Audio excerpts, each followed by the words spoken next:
اللهم صل على محمد وآل محمد.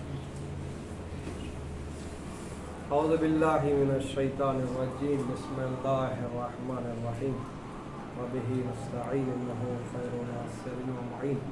الحمد للہ رب العالمین والصلاة والسلام علی اشرف الانبیاء والمرسلین خاتم النبیین جد الحسن والحسین ابی القاسم مصطفیٰ محمد واہل بیت الطیبین الطاہرین المعصومین المظلومین ولعنۃ اللہ علی اعدائہم اجمعین. اما بعد فقد قال الامام الرضا علیہ السلام بسم اللہ الرحمن الرحیم. لا الہ الا اللہ حسنی فمن دخل حسنی امنا من عذابی. صلوات محمد. عزیزان گرامی، یہ ایام شہادت امام رضا علیہ السلام کے ایام ہیں، تو میں نے چاہا کہ امام ہی کی ایک حدیث کے ذریعے سے اس عبادت کو سرنامہ قرار عنوان قرار دے کر کچھ معروضات آپ حضرات کے اذہان عالی تک پہنچا دوں. اس سے پہلے کہ میں اس آیت اس حدیث کے ذریعے میں کچھ کہوں، سب سے پہلے آج اسی مقام پر مجلس کے بعد دسترخوان امام رضا علیہ السلام جو یہاں پر لگا ہوا ہے، دسترخوان میں جو بھی حضرات دامے درہمے سخنے حصہ لیے ہیں، پروردگار عالم ان تمام نوجوانوں کی دلی حاجتوں کو برآوردہ فرما اور ان کے نیک تمناؤں کو پورا فرما.